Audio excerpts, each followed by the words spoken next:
Lola, inalok ko rin si Facundo to be part of my management team. Magiging magkatrabaho kami? Yes! Pinabensik na natin si Lola at si Facundo. Anong makakaabang sa pagka-president ko? Hanggat hindi mo nakikitang nakasulat ang pangalan mo bilang tanging tagapagmana ng mga ari-arian ni Aguirre Lobregat, hindi pa ganap ang ating mga plano. Pag dito tumira si Lola, may extra income ka na, may katulong ka pa. Okay yan, pwede. Sige, tawagan mo na. Sabihin mo, okay na siya. May ibibigay nga pala ako sa inyo. Yung sing-sing ko. Salamat, Nay Marita. Dahil sa inyo, naramdaman ko na ang pagmamahal ng isang ina. Hindi ko po kayo makakalimutan. Mahal ko po kayo.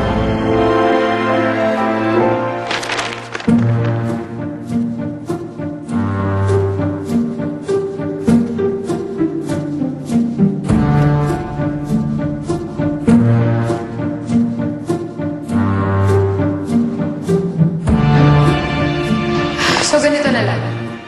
Let's just be professional about this. Simula ngayon, office mates lang tayo. Trabaho lang. Walang personalan.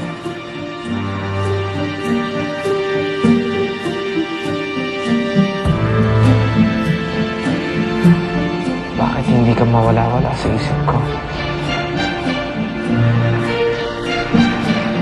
Facundo? Hindi ba marunong kumatok? Sorry. Aayahin lang naman sana kitang mag-dinner eh. Pasensya ka na. Sige, mauna na kayo. May kailangan lang ako tapusin na trabaho.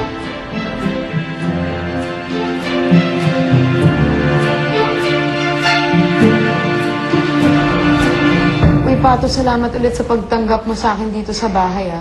Huwag kang mag-alala. Maayos naman akong kasama sa bahay. Diba, Gary? Pwede na, pero hindi kasing okay ko, no? Ikaw naman, Lola, you don't have to say thank you. Diba ba parang wala tayong pinagsamahan? And besides, matatanggahin ko bang isang babae na kasing ganda mo? Alam mo, pagod na to si Lola eh. Umakyat ka na sa room natin, pahinga ka na. Huwag ka nang bababa, okay? Sinabi mo? Ang sabi ko, magpahinga ka na dahil pagod ka. At ikaw naman, di ba may lakad ka? Kaya umalis ka na. Ano pang ginagawa mo dito? Go! Go! Pero, Lola, welcome home. If you need anything, don't hesitate to ask, okay? Kwarto ko nandyan lang. My door is always open to you. Alright? Bye. Bye!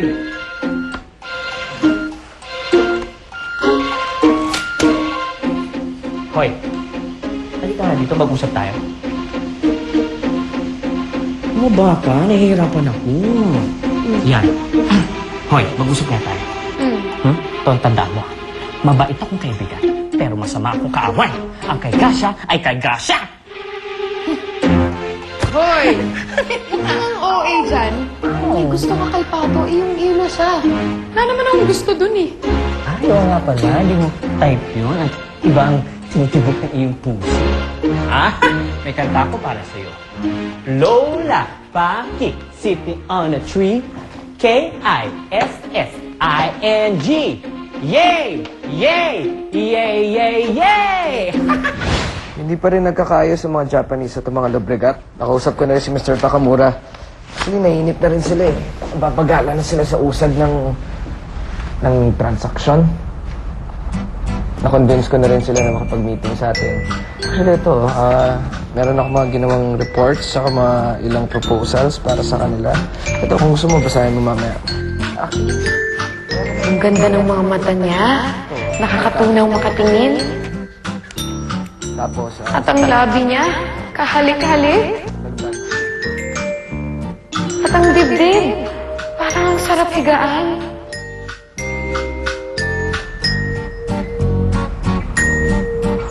Miss ko ang mga yakap mo. yakap? Anong yakap? Yakap! Oh, anong yakap nga? Hindi, yakap. Hindi mo alam yung kantang yun. Kumakanta lang ako. Nami-miss ko ng mga yakap niya. Wow! Wow! Wow! Ano ulit sinasabi mo? Griselda, Bati mo nga ng gusto ang upuan mo. Sisikipan ako dito. Opo, Papa. Gaston, na-follow pa si Atty. Rias tungkol sa merger project natin. Hanggang ngayon, hindi pa natin napapapirma ng kontrata sina Mr. Takamura. May mga demands lang po na pinipilit negotiate ni Atty. Rias. Papabasa ko na lang sa yung mga reports na ginawa ko. Baka sakaling meron ka kasi gustong idagdag, mas kilala mo yung mga Japanese kaysa sa akin eh. Alam mo kung ano yung mga gusto at ayaw nila. Sir, uuwi na po ako. Baka may bilin pa kayo. Ah, sige, wala na. Ay, hindi, sandali. Nakuha mo ba yung yung memo na pina-fax ko sa'yo sa agency? Yes, sir. Nasa table ko po. Ah, tama. Meron akong mga ilang corrections na kailangan gawin. Sige.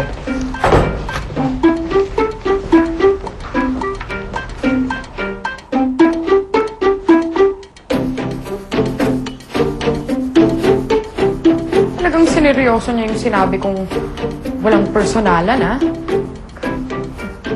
Tratuhin niya ako parang wala naman kaming pinagsamahan. Walang hiyang gagong hayop na Fakundong yun. Akala niyo yata maapektuhan ako sa kanya. Oo ba? Hindi, no? Hindi talaga. Kung wala siyang pakialam sa akin, wala rin akong pakialam sa kanya. Deadma kung deadma. Kuya. Kuya, huwag kami. Bigyan na mga luha mo. Bigyan na. Focus ka na lang sa trabaho mo.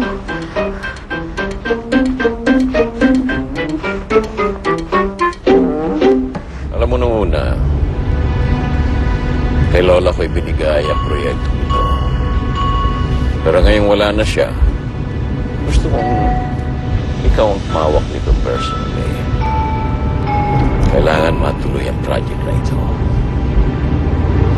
Masyadong malaking oras at pera na ginugulat dito. Gaston, we cannot afford to lose this project. Mali si Gary. Hindi kami MFEO ni Facundo. Wala na akong halaga sa kanya. Kaya dapat lang naburahin ko na siya sa puso at isipan ko.